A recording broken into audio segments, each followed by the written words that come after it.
Dober dan. Živijo. S krajšo zamudo. V četrtek od srede do srede. Se mi zdi tak zanimiv nastavek. Predsednik ZDA pravi, Sirijo bomo bombardirali, mogoče pa tudi ne.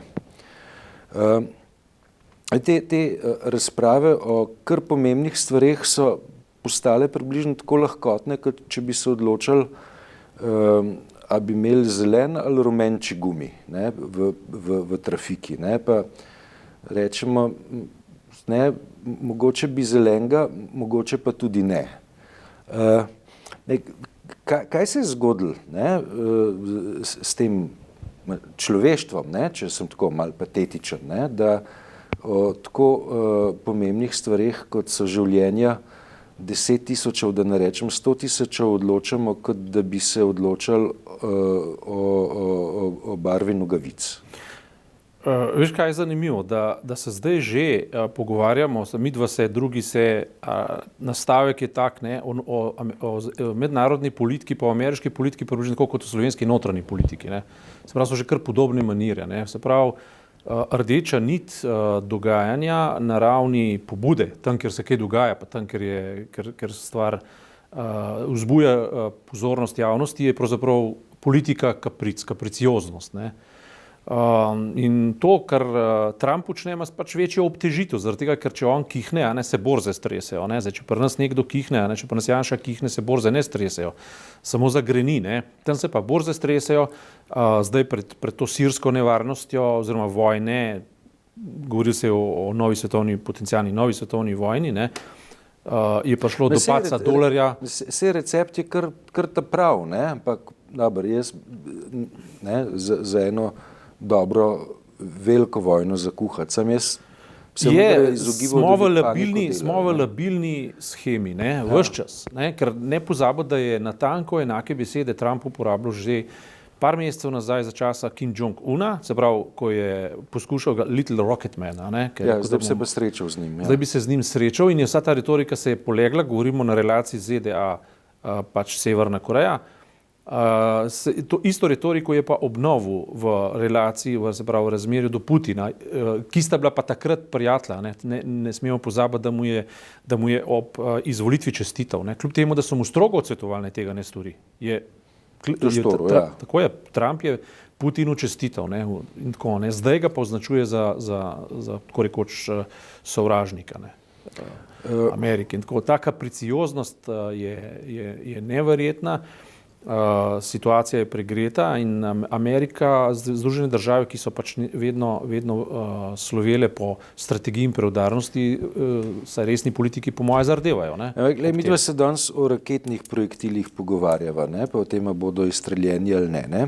Jaz sem v spominu 20 let nazaj je bil tedanji predsednik ZDA Bill Clinton v težavah, naš prijatelj Republike Slovenije sicer. V težavah je pa bil zaradi tega, ker se je v zakonodajni veji oblasti razpravljalo o njegovem zdrsu v ovalni pisarni, ki je bil povezan z pripravnico Moniko Levinsky. Zdaj, odgovor na to zadrego v zakonodajni oblasti je bil ta, da je on raketiral eno zelo redkih tovarn zdravil v Sudanu in je pač nekako medijsko prekril to neprijetno situacijo povezano z Moniko Levinsky pa z njegovim laganjem, kaj se je dogajalo.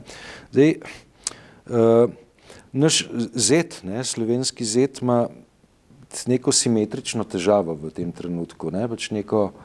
Ni pripravnica, tista pripravnica je bila v resnici kar intelektualka, bistra gospa. Je pa pojedinka. Zdaj ima težave sedanji predsednik, ima težave z zvezdnico filmov za odrasle. Za pojedinkami, veš, kaj je rekel Bonaventura Jeglič, je v svojem dnevniku imenoval te javne ženske je imenoval pojedinke. Ne. Pojedinke. Ja, da so pojedinke tu in tam. Ne. Takrat se je namreč razpravljalo. Kot posameznice? Ali... v bistvu tako kot prostitutke, ampak z milejšim izrazom. Ne. Ja. No in hecno je bilo to, ne, ko je postal župan Hribar. Ne. Ja. Je potem prišel do njegove preuzvišenosti Antona Bonaventura Jegliča in je rekel, če bi pač vztrajal na tem, da je treba javne hiše ukiniti, ne, in pojedinke pač razseliti ven iz teh prostorov in tako naprej. Ne, in potem je on seveda, Jeglič bil seveda takoj za to, da se to pozapre in tako naprej, ne, ampak ga je pozoril Hribar, ne, češ, poglejte, zdaj jih imamo pod nadzorom, ne? Zdaj so registrirani, zdaj vemo, zakaj gre, ne? In potem je rekel, potem naj pa po starem ostane. Ne? Ko so se te pojedinke zdaj pojavile, ampak to poanto si dobro ujel, tudi jaz jo pravkar pišem, pač članek za Sobotno, jo poskušam nekako to rdečo nit potegniti, ne? Namreč nek preobrat se je zgodil, ne samo z to pojedinko Samuel Stormy, ne, ampak tudi s tem, da se mu dogaja preiskava zoper upletanje Rusije v volilno kampanjo. Ne. Skratka, nekaj, kar njega še kako lahko boli, mogoče bolj kot pa seksualne afere kot zvezdnica. Tako, ne. Skratka, gre za to, zlasti zdaj, ko je v zraku tako imenovana afera Cambridge Analytica, ne, zelo v vseh preiskovalnih komisijah, zdaj se pojavlja praktično v kongresni preiskavi Zuckerberg, ne, ki poskuša pojasniti, da nima nič zraven, čeprav je dal podatke na razpolago. Ja, seveda. Ampak poanta je ta, ne, da se je zdaj začel na veliko ograjevati Trump od Putina in je lahko to, kar se dogaja zdaj v Siriji, tudi ena od potez, katerim bi preusmerjal težo problema, ki bi ga zadev v izhodišču njegovega predsednikovanja. Ne. In isto pa je seveda za to Stormy Daniels, ne, in to si lepo izpeljal, ne, ko je Clinton imel težave, je skuhal eno malo vojnico oziroma en napad v Sudanu. Ena farmacevtska tvrtka je šla v zrak. Kako bi rekli, kako rečejo na borzah, volatilnost, ta politična volatilnost je srhljiva, ne, to se pravi zato, ker se enemu neka dnevna politika ne izide, ne, to poznamo tudi iz Slovenije, ne, za en teden politike so nekateri preciozni politiki, ne, uničevali karijere ljudi, ne. Recimo, tipično je to tudi Trump zdaj naredil. On je preprosto odpustil moža FBI-ja, ki je mu, ne vem, par dni da bi bil upravičen do polne pokojnine. Ne. Ga je preprosto iz maščevanja uničil. In zdaj ta preiskava, ki teče, tudi v zvezi z FBI-om in v bistvu poskušajo pokazati njegovo razmerje do Putina, ne, je v sredo v tweetu pravzaprav kar direktno nakazal, da se vsi problemi z Rusijo prav začnejo v njihovi notranji politiki, zato neupravičeno preiskava tožilstva zoper njega in pa zoper njegove, ne, ljudi. In da to nikamor ne pelje, plus tega, ko so prišli aretirati in preiskovati prostore njegovega advokata v zvezi z to žensko, pojedinko, ne, bomo rekli, v Rockefellerjevem centru v New Yorku, ne, je rekel, da je to proti vsemu, za kar mi se prizadevamo, za kar Amerika sploh obstaja, da je padlo razmerje med klientom in advokatom in tako naprej. Skratka, neposredno zatem so se začele pa in spet pomenljivo, ne, v kontekstu živčnih strupov, tako kot v primeru Velike Britanije, a ne, ko je v neverjetno kratkem postopku so ZDA izgnale kar 60 ruskih diplomatov. Ne. Seveda, to, kar je povedala Madeleine Albright, verjetno drži. Ne. To ne pomeni, da če kritiziramo Putina in oziroma Trumpa in vse te njegove stvari, ne pomeni, da ima pa Putin prav. Ne. Putin v tem kontekstu pa igra neko strategijo, ki je pa hladna, preračunljiva in čistnačka emocionalna. Ne. Ne, mislim, problem je ta, da pri Putinu, ne, lahko rekonstruiraš, kaj je njegova politika. Ne? Putin ima politična stališča, ima politične ocene, ima analize, taktike, tam. Tako je.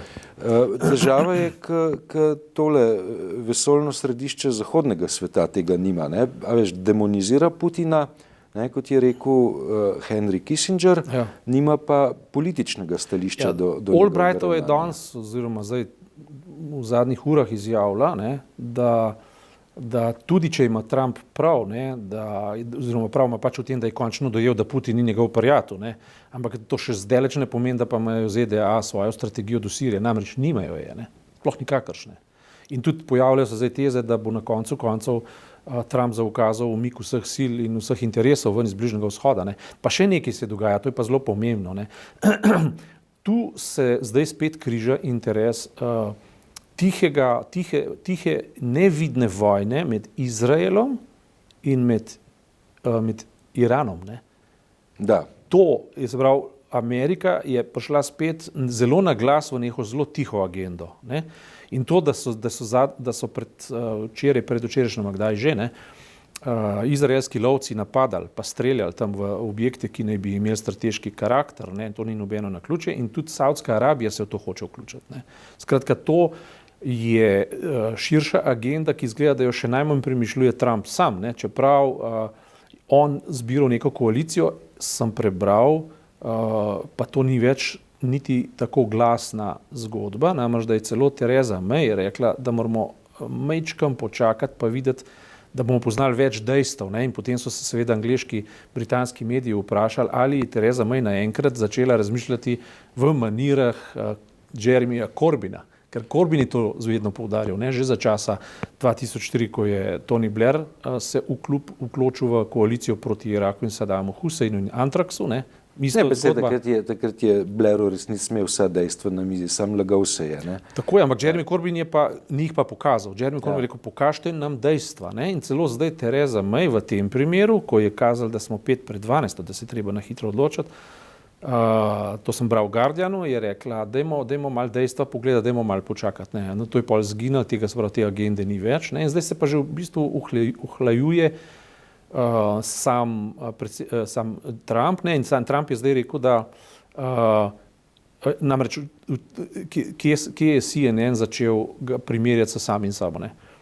Pokazal je njegove izjave v času par mesecev nazaj, to se pravi v odnosu do Kim Jong-una, ko je on rekel, mi ne bomo povedali naše strategije, mi bomo udarili, rekel, zakaj ne bi udarili, pa bi kasneje pojasnjevali, zakaj, pa kako, pa kakšni so razlogi. Nikoli ne smejo vedeti naše strategije, mi je ne smemo obešati na veliki zvon. In to so zdaj na CNN-u stalno vrteli, ne, na kar se je zdaj odzval Trump in je rekel, jaz nisem povedal, kdaj bomo napadli Sirijo, ali bomo zelo kmalu, ali bomo malo kasneje. A ne? No, naslednjič bo pa rekel, ali sploh. Ne. Skratka, fant je v težavah, gospod je v težavah, preprosto zaradi tega, ker preveč govori in premalo misli in to dela v tweet diplomaciji, na kar ga je opozorila sama Rusija in rekla, mi se ne gremo tweet diplomacije. Ne. Tako da v tem kontekstu Ameriko rešujejo predvsem mediji in pa predvsem ljudje, ki preko njih sporočajo, da obstajajo tudi alternativna razmišljanja. Ne. In to pa Amerika ima. ZDA vendarle so pluralna država, medtem ko v Rusiji ne boš slišal drugih mnenj, zlasti pa ne po javnih medijih. Ne. Tukaj jih pa slišiš, lahko kakršnekoli hočeš in tako naprej, da se ve, ne, da je pač Donald Trump ena izmed ameriških epizod zadaj ob tem, nad tem in v prihodnosti je pa lahko še 1000. Ja. To je razlika. Ne. Okay. Deva midva mal še zadrsati z tega svetovnega prizorišča na domačega. Ne. Tist, kar je v zadnjih dneh po mojem ključen dogodek, je vezan na to, da je Janez Janša, predsednik SDS, sklenil vložiti tožbo zoper sodnike, tožilce na 1., 2., 3. stopnji, ki so njegovo ravnanje v zadevi Patria prepoznali kot kaznivo dejanje.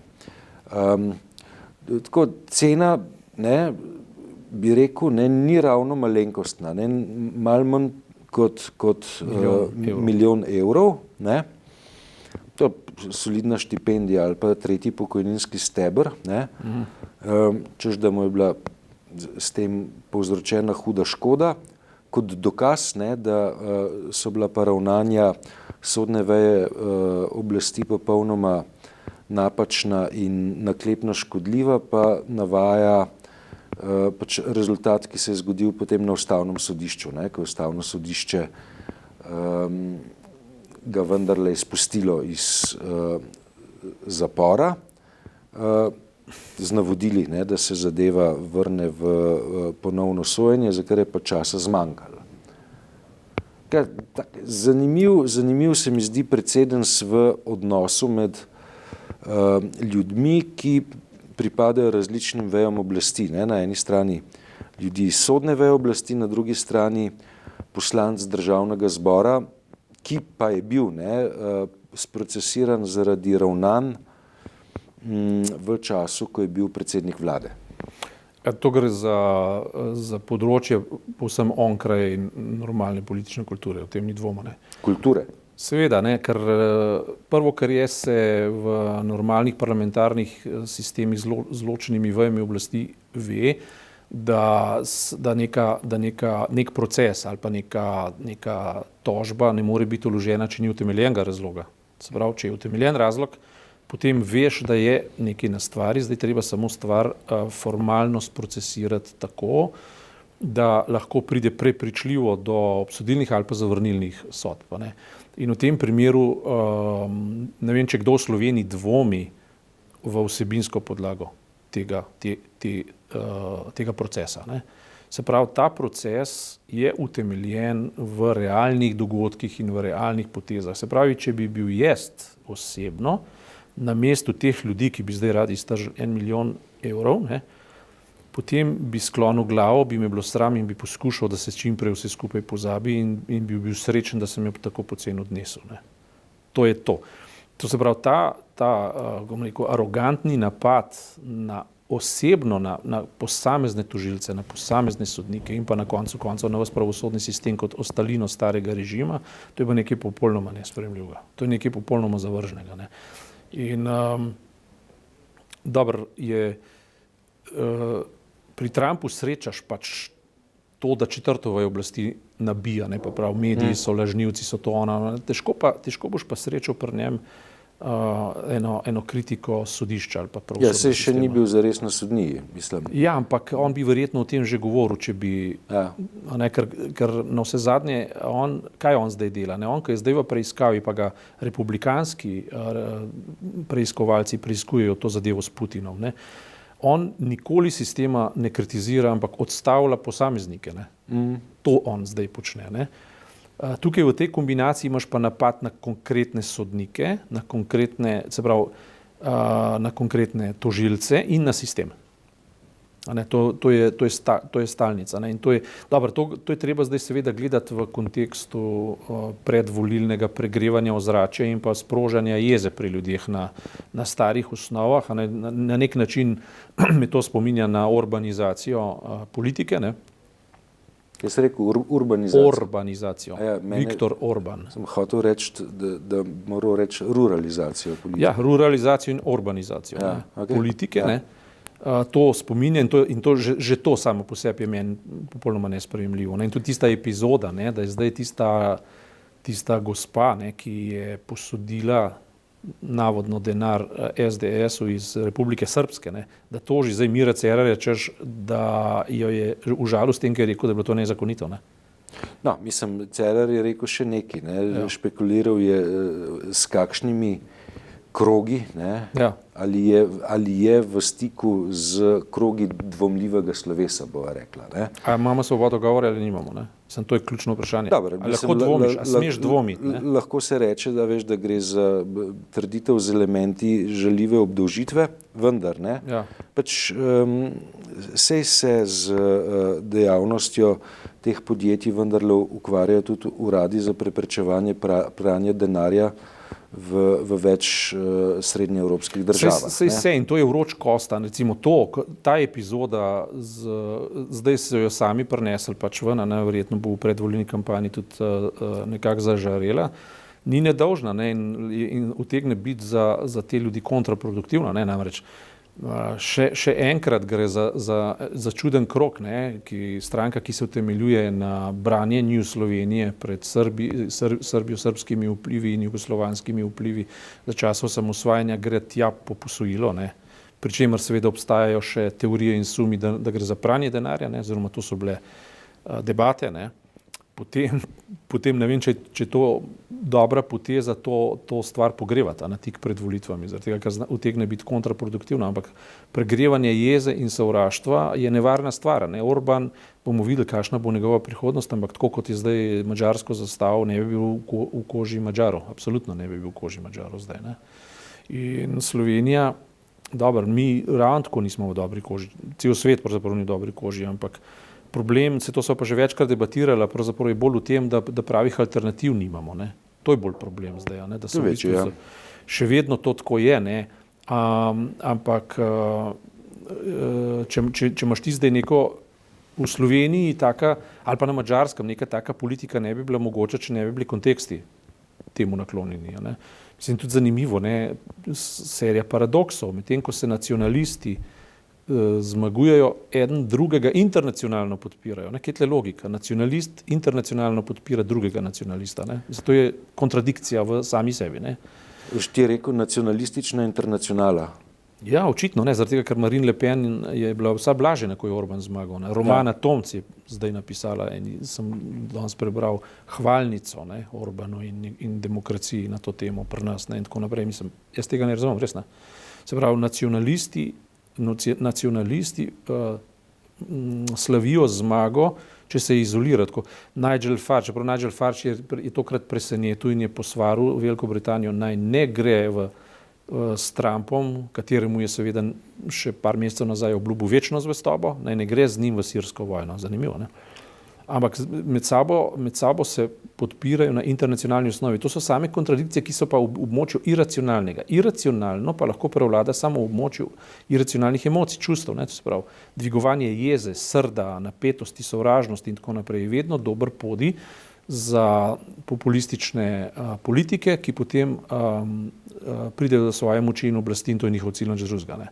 Ampak v polju iracionalnega in dvigovanje jeze pri ljudeh za mer negativnega razpoloženja, mislim, da je cilj pač tega napada na neodvisno pravosodje in tako. Ravno zdaj v predvolilnem času.